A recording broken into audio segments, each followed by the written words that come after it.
नमस्कार साथियों, आपका वामिका कॉमर्स अकेडमी पर पुनः स्वागत है। साथियों, इस वीडियो के माध्यम से आज बात करेंगे कि कई साथियों के कमेंट आ रहे थे कि सर जूनियर अकाउंटेंट की जॉब प्रोफाइल के बारे में वीडियो बनाएँ। साथियों, ये जूनियर अकाउंटेंट की जॉब प्रोफाइल के बारे में वीडियो है, आप सभी साथी इसको अच्छी तरह से देखें।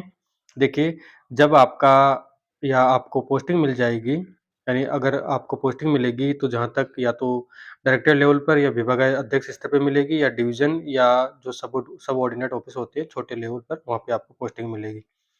अगर आपको डायरेक्टेड या विभागाध्यक्ष स्तर पर पोस्टिंग मिलती है, तो उस संबंध में आपको कौन-कौन से कार्य अलॉट किए जाएँगे, किस प्रकार से आपको कार्य करने होंगे या जो आपका विभागाध्यक्ष है, यानी अकाउंट सेक्शन में जब आपको कार्य अलॉट करेंगे, तो किस प्रकार से आपको सीटें डिवाइडेड की जाएगी। देखिए,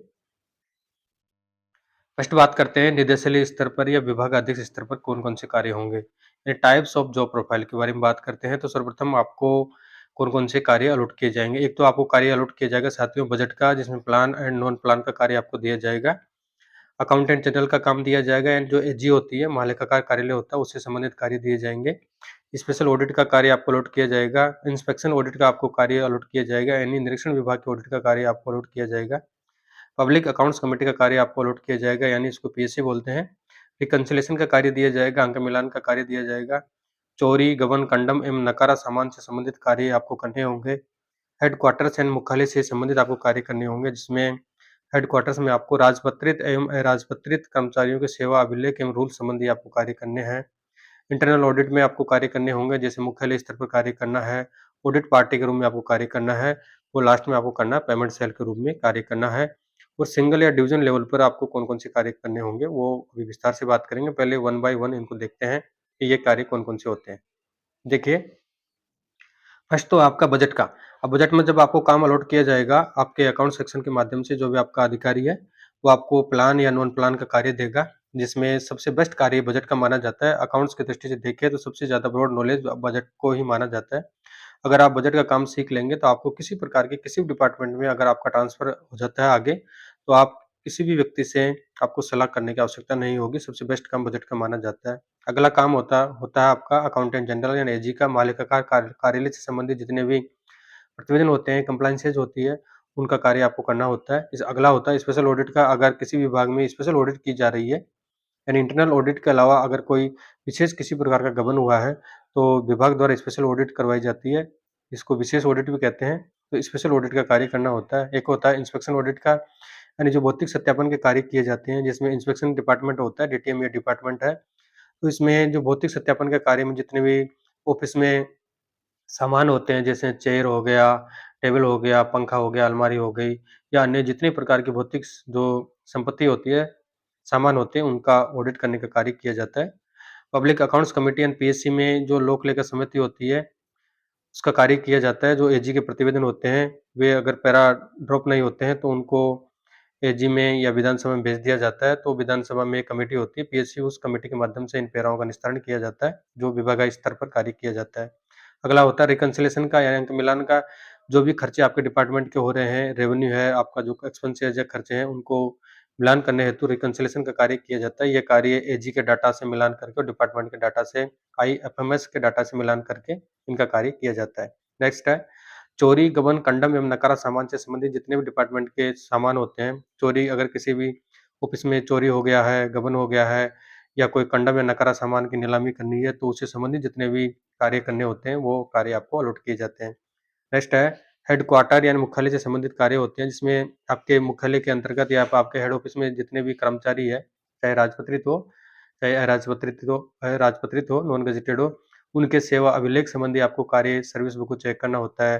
रूल्स के अनुसार आपको उसमें टिप्पणी देनी होती है, आदि कार्य आपके करने होते हैं। या नीचे स्तर से यानी सबऑर्डिनेट स्तर से भी कई प्रकार के सेवा अभिलेख आते हैं, तो उनमें आपको कार्य करने होते हैं, आपको उसमें एक टिप्पणी देनी होती है। नेक्स्ट है इंटरनल ऑडिट यानी आंतरिक जाँच। देखिए, आंतरिक जाँच एक महत्वपूर्ण डिपार्टमेंट होता है। इंटरनल ऑडिट में जो इंटरनल रूप से ऑडिट की जाती है, केवल विभाग की ऑडिट की जाती है। विभाग द्वारा करवाया जाता है, विभागाध्यक्ष स्तर पर ये कार्य होता है, जिसमें आपको मुख्यालय पर लगाया जाता है। मुख्यालय पर या तो आपको मुख्यालय पर कार्य करना होगा या ऑडिट पार्टी के रूप में कार्य करना होगा। मुख्यालय पर जो व्यक्ति कार्य करेगा, जो ऑडिट पार्टी द्वारा जो ऑडिट रिपोर्ट तैयार करके लाई जाती है, उसमें अपना विवरण देना होता है, अपना अभिकथन देना होता है, टिप्पणी देनी होती है, फिर उसको जारी किया जाता है, फिर उसके पहचान कंप्लायंसेस यानी पैराओं को ड्रॉप करना, रिमाइंडर देना आदि कार्य किए जाते हैं। और एक होता है आपका पेमेंट सेल, यानी जो पेमेंट सेल होती है विभागाध्यक्ष स्तर पर या डायरेक्टर स्तर पर, उसमें पेमेंट सेल में जितने भी सैलरी संबंधित काम होते हैं या अन्य भी किसी प्रकार का कोई कार्य करवाना हो, किसी बिलों को पास करना हो, वो कार्य पेमेंट सेल के माध्यम से किए जाते हैं। ये कार्य आपको अलॉट किए जाएँगे। ये तो ऊपर बात कर चुके हैं डिवीज़न सॉरी निर्देशालय स्तर या विभागाध्यक्ष स्तर पर। अगर आपकी पोस्टिंग किसी डिवीज़न पे होती है या सिंगल सीट पर होती है, तो आपको ये संपूर्ण कार्य एक सिर्फ़ ये संपूर्ण कार्य आपको केवल जूनियर अकाउंटेंट व्यक्ति को ही करने होंगे, क्योंकि आप वहाँ पर अलग-अलग पर्सन नहीं होते हैं, केवल सिंगल जूनियर अकाउंटेंट होता है, तो जूनियर अकाउंटेंट को ये सभी कार्य करने होते हैं। तो इस संबंध में बात करेंगे कि सिंगल सीट पे आपके लिए क्या तो बेनिफिट्स हैं और क्या आपके लिए नुकसान है। देखिए, सिंगल सीट पर सबसे बड़ा बेनिफिट ये है कि आपको प्रत्येक कार्य की नॉलेज पूर्ण रूप से आ जाएगी। यानी आपका बजट का काम हो गया, रिकन्सिलिएशन का हो गया, स्पेशल ऑडिट का हो गया, निरीक्षण विभाग का हो गया, पीएससी का हो गया, चोरी गबन का हो गया, हेडक्वार्टर्स से संबंधित जितने भी आपके जो काम होते हैं, आप निचले स्तर पर यानी आपके जो निचला स्तर आपका सबऑर्डिनेट स्तर है, आप जहाँ सिंगल सीट पे काम कर रहे हैं, तो वहाँ पर आपको सभी प्रकार की नॉलेज आपको प्राप्त हो जाएगी।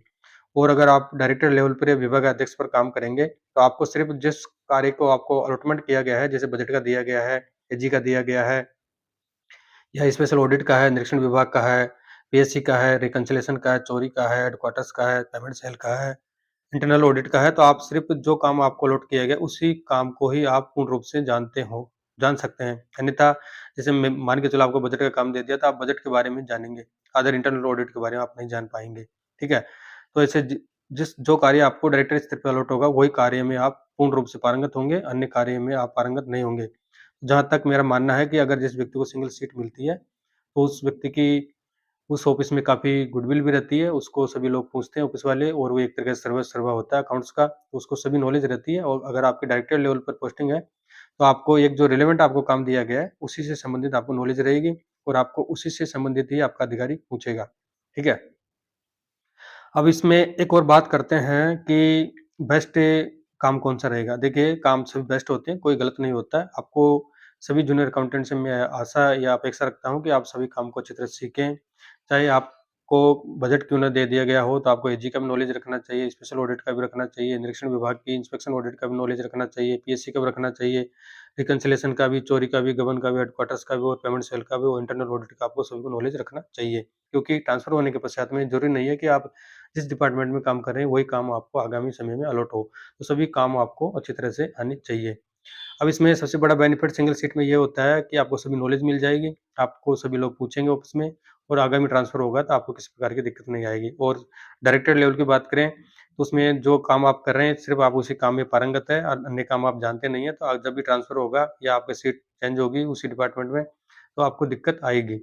अब इसका सिंगल सीट का और जो डायरेक्टर स्तर की सीट की बात कर चुके हैं, अगर आप कोई भी साथी पढ़ाई कर रहा है, आगे तैयारी कर रहा है, तो वो मेरे हिसाब से जहाँ तक माने, तो अगर आपकी पोस्टिंग डायरेक्टर लेवल पर या विभागाध्यक्ष स्तर पर होती है, तो आप जहाँ तक बजट के अलावा और काम देखें कि बजट में थोड़ा वर्कलोड भी रहता है। अगर आपको नॉलेज मिलेगी, तो स्वाभाविक है कि वर्कलोड रहेगा।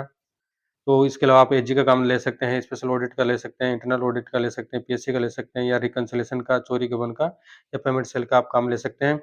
और सबसे ऑफ़िस में सबसे ज़्यादा गुडविल उसी व्यक्ति की रहती है जो अच्छा काम करता है, उसको अच्छी नॉलेज रहती है, उसी को हर व्यक्ति या अधिकारी उसको पूछेगा काम के लिए और उसको ही धन्यवाद देगा। तो इसमें जैसे हेडक्वार्टर्स की बात करें, तो हेडक्वार्टर्स में साथियों ये बहुत ही महत्वपूर्ण काम है। हेडक्वार्टर्स वाला जो बंदा काम कर लेता है, उसको लगभग सभी सीटों की नॉलेज आ जाती है कि उसको जो हेडक्वार्टर्स में काम करेगा, तो राजपत्रित और राजपत्रित कर्मचारी हैं, उनके सेवा अभिलेख है, उनमें क्या कमी है, इंक्रीमेंट में क्या कमी है, उनकी एमएसपी किस प्रकार से दी गई है, प्रमोशन में किस प्रकार से लाभ दिया गया है, क्या इनमें विसंगतियाँ हैं, क्या होना चाहिए रूल्स के अनुसार, आरएसआर के अनुसार, जेपंडार के अनुसार, जो भी नियम है, उन पे वो अभी अपनी अभिकथन टिप्पणियाँ प्रस्तुत करता है जूनियर अकाउंटेंट। फिर जूनियर अकाउंटेंट के माध्यम से आगे फाइल हायरार्की के रूप में जाती है, डब्ल्यू सेकंड या डब्ल्यू फर्स्ट या एओ, सीनियर एओ, सीईओ या एफए, जो भी स्थिति आपकी ऑफिस में होगी हायरार्की, उसी के हिसाब से फाइल आगे बढ़ती रहेगी। तो मैंने आपको ये बता दिया कि जॉब प्रोफाइल क्या होती है, कैसे-कैसे आपको किस प्रकार से कार्य अलॉट किए जाएँगे। अगर आपके विभागाध्यक्ष से या एफए स्तर से आपकी अच्छा अधिकारी से कोऑर्डिनेशन है, तो आप अपनी इच्छा से काम अलॉट करवा सकते हैं। लेकिन आपको काम सभी प्रकार से सीखना होगा ताकि आगामी भविष्य में आपको किसी प्रकार की दिक्कत का सामना नहीं करना पड़े। ठीक है साथियों? तो ये तो होगी जूनियर अकाउंटेंट की जॉब जॉब प्रोफाइल के बारे में विस्तार से चर्चा कर चुके हैं कि आपको किस प्रकार से कार्य अलॉट किया जाएगा, कौन-कौन से कार्य अलॉट किए जाते हैं, कौन-कौन से कार्य होते हैं, इनमें किस प्रकार से कार्य किए जाते हैं और आपको कैसे कार्य करना है, सिंगल सीट पे कैसे कार्य करेंगे और डायरेक्टरेट और विभागीय स्तर पर आप किस प्रकार से कार्य करेंगे। ज़्यादा नॉलेज आपको किस सीट पर रहेगी, किस सीट पर ज़्यादा वैल्यू रहेगी, उसके बारे में विस्तार से चर्चा कर चुके हैं। ठीक है साथियों, थैंक यू, धन्यवाद।